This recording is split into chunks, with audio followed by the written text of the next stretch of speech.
anak-anak Ibu. Selamat pagi, Bu. Selamat pagi, kabar hari ini? Baik, Bu. Baik, Bu.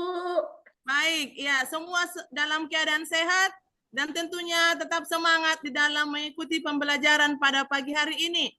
Baiklah, Ibu absen dulu ya. Umiar. Hadir, Bu. Ukiran. Hadir, Bu. Salpinus. Hadir, Bu. Sutria. Hadir, Bu. Sarihati.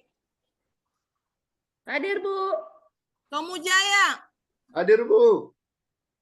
Pina. Hadir, Bu. Baiklah, sebelum kita mulai pembelajaran kita pada pagi hari ini, kita awali dengan doa. Silakan Umiar pimpin doa kita.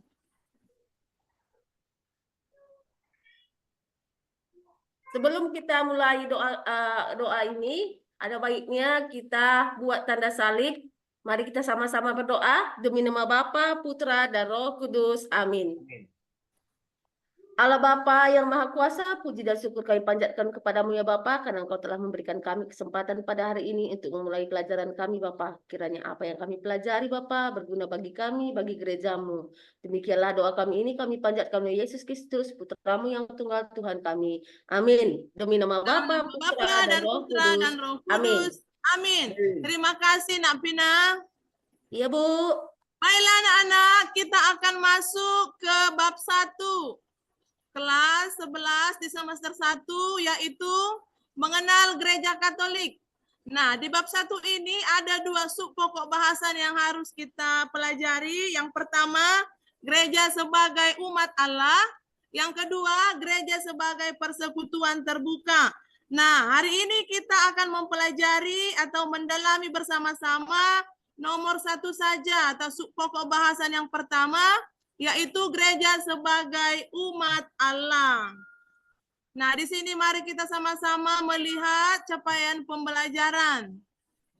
Nah, adapun tujuan pembelajaran kita adalah peserta didik mampu memahami gereja sebagai umat Allah dan bersyukur pada Allah atas rahmat sebagai anggota umat Allah serta menghayatinya dalam hidup sehari-hari.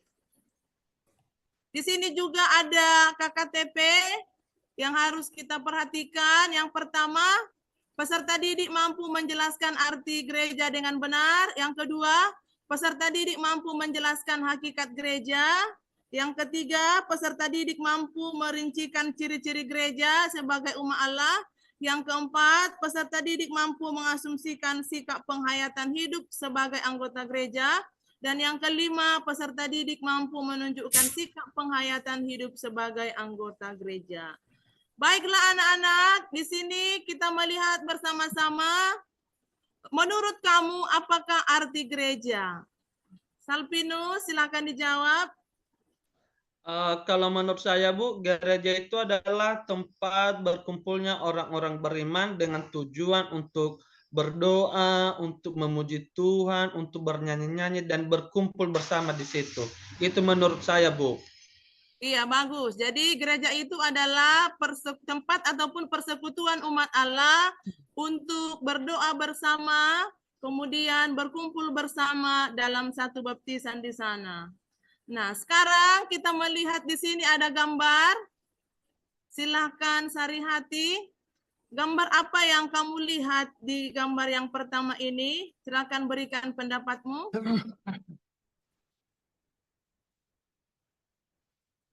Sarihati, tolong dibantu ukiran. Oh, iya Bu. Itu Ya, gambar yang saya lihat di situ, Bu. Itu ada gambar gereja, Bu. Kemudian ada gambar orang di situ, Bu, yang sedang melaksanakan ibadah dalam gereja. Oke, bagus ya. Nah, yang pertama bisa kita lihat di sini adalah gambar gedung gereja. Kemudian ini gambar yang kedua ini adalah gambar umat Allah yang sedang beribadah ataupun sedang merayakan perayaan Ekaristi. Nah, sesuai dengan gambar yang sudah kita perhatikan tadi bersama-sama anak-anak, mari kita lihat arti dan makna gereja. Nah, gambar yang pertama tadi ini dia, gereja. Gereja adalah rumah Allah, tempat beribadah ataupun tempat untuk merayakan perayaan Ekaristi. Kemudian gambar yang kedua, ini dia gereja, umat Allah yang diselamatkan. Nah, kata gereja itu berasal dari bahasa Portugis, igreja. Kemudian kata gereja juga berasal dari bahasa Latin yang disebut dengan eklesia. Nah, kata gereja yang berasal dari bahasa Yunani yang disebut dengan eklesia artinya adalah keluar, sedangkan kaleo artinya dipanggil. Nah, sekarang kita lanjut lagi. Bisa nampak kan anak-anak gambar ini kan? Nampak, Bu. Nampak Bisa, gambarnya Bu. anak-anak? Iya. Bisa, Bu. Coba Bu. Umiar dulu. Lihat gambar apa di sini, Nak Umiar? Ada paus, Bu, sama anak-anak. Iya, ada paus dan anak-anak. Jadi di sini kita lihat Paus Fransiskus menekankan bahwa gereja adalah keluarga tubuh Kristus, di mana hakikat dari sebuah keluarga adalah cinta kasih. Jadi gereja merupakan persekutuan umat Allah yang dipanggil keluar oleh Allah sendiri untuk mewartakan kasih Kristus. Nah, di sini kita lihat kembali makna gereja sebagai umat Allah. Apa itu? Di sini ada dua. Yang pertama, boleh dibaca ukiran? Ya, Bu. Silakan. Makna gereja itu sebagai umat Allah itu yang pertama, gereja bukanlah pertama-tama organisasi manusiawi, melainkan perwujudan karya Allah yang konkret. Tekanan ada pada pilihan dan kasih Allah. Oke. Kemudian yang kedua, boleh dibaca Sutria? Baik, Bu. Yang kedua, gereja itu bukan hanya kaum awam atau hierarki saja, melainkan keseluruhannya sebagai umat Allah. Baiklah, Itu, Bu. di sini ada dua tadi makna gereja sebagai umat Allah. Yang pertama, gereja bukan pertama-tama organisasi manusiawi. Kemudian yang kedua, gereja itu bukan hanya untuk kaum awam ataupun hierarki saja, ya, melainkan semua ataupun keseluruhan umat Allah yang sudah menerima baptisan. Apapun profesinya, apapun pekerjaannya, semuanya itu adalah umat Allah disatukan oleh satu iman dan satu baptisan. Baiklah, kita lanjut ya anak-anak. Sekarang baca kitab sucinya, coba buka kitab sucinya. Kisah Para Rasul 2 ayat 41 sampai 47. Ajaran gereja sebagai umat Allah. Silakan dibuka kitab sucinya, Nak. Sudah dibuka kitab sucinya? Sudah, Bu. Udah, Bu. Sudah. Ya, Bu. Kemudian kita baca bagaimana cara hidup jemaat yang pertama. Nah, setelah kita baca, kita masuk ke dalam kelompok. Nah, di sini ada soal, ya. Ibu akan membagikan LKPD sama kalian. Silakan menjawab soal-soal ini dengan kelompok yang sudah Ibu bagikan.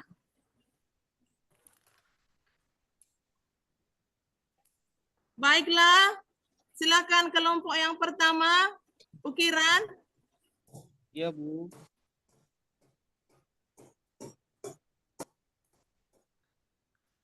Kelompok yang pertama ukiran. Iya, Bu. Ya, silakan dijawab nomor 1. Iya, Bu. Pesan dari kutipan Kisah Para Rasul itu, Bu, pasal 2 ayat 41 sampai 47 dari hasil diskusi kelompok kami, artinya bahwa dalam persekutuan yang peduli memperhatikan sesamanya, secara langsung kisah ini mengarah pada sikap dan perilaku untuk bersatu dalam perbedaan, membangun komunitas yang sehat. Iya, Bagus ya, tepuk tangan dulu untuk kelompok yang pertama. Nah, kemudian kita lanjut dulu untuk kelompok yang kedua. Silahkan Sutria. Bu, saya kelompok 3, Bu. Kelompok 3 ya, iya. Kelompok 2, Ya. Umiar. Baik, Bu. Jawaban dari kelompok 2, apa makna dari gereja menurut teks kitab suci tersebut? Kisah ini memuat fungsi gereja sebagai umat Allah yang mengacu pada persaudaraan dari orang-orang yang dipanggil oleh sabda Allah dan mereka berkumpul dan hidup dari tubuh Kristus. Itu jawaban kami, Bu. Ya. Kisah ini memuat fungsi gereja sebagai umat Allah.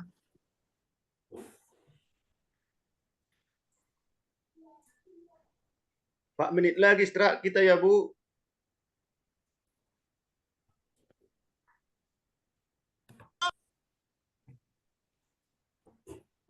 Silakan Sutria, kelompok yang ketiga.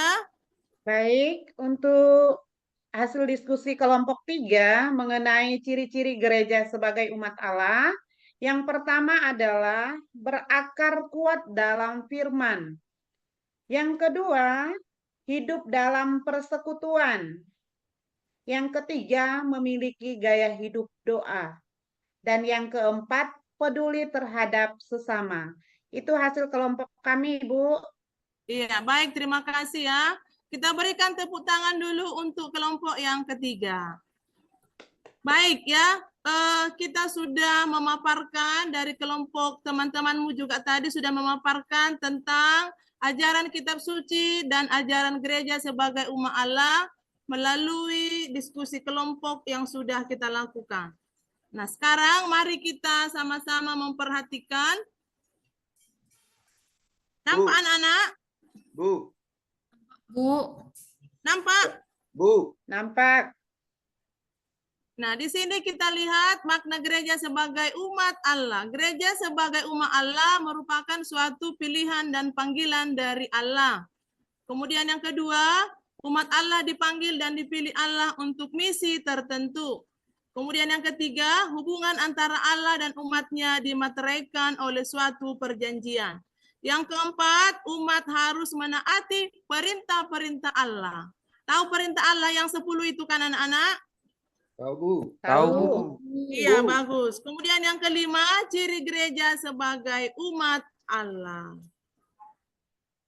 Kemudian yang selanjutnya, kita melihat di sini, apa dasar dan konsekuensi gereja sebagai umat Allah. Jadi ada 3 di sini. Yang pertama, persaudaraan dan cinta kasih adalah hakikat gereja sendiri. Sebagaimana tadi yang sudah terdapat di atas yang diungkapkan oleh Paus Fransiskus.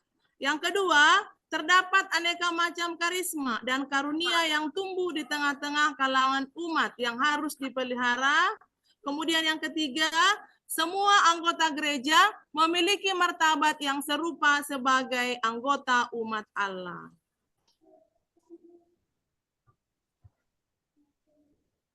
Di sini juga dasar gereja sebagai umat Allah nampak dalam 3 sub, bisa kita perhatikan. Semua anggota gereja memiliki martabat yang serupa sebagai satu anggota umat Allah. Apapun profesi kita, apapun pekerjaan kita, kita semua bersatu di dalam gereja sebagai satu iman dan satu baptisan. Bagaimana anak-anak? Sudah paham? Sudah, Bu. Sudah, Bu. Sudah, Bu. Nah, sudah paham tugasnya Sudah, sebagai Bu. anggota gereja Katolik? Sudah, Bu. Sudah, Bu. Sudah, Bu. Nah, oke. Baiklah anak-anak, demikian pembelajaran kita pada pagi hari ini. Kita tutup dengan doa. Silakan yang sudah ditentukan untuk petugas doa penutup. Untuk menutup doa kita pada hari ini untuk pelajaran kita, mari kita sama-sama berdoa demi nama Bapa, Putra, dan Roh Kudus. Amin. Amin. Allah Bapa yang Maha Kuasa, puji dan syukur kami panjatkan kepada-Mu ya Bapa. Pada hari ini kami telah selesai dalam kegiatan pembelajaran kami Bapa. Kiranya apa yang kami dapat pada hari ini berguna bagi gerejamu ya Bapa. Demikianlah doa kami ini kami panjatkan melalui Yesus Kristus Putramu yang tunggal Tuhan kami. Amin. Demi nama Bapa, Putra, dan Roh Kudus. Amin. Amin.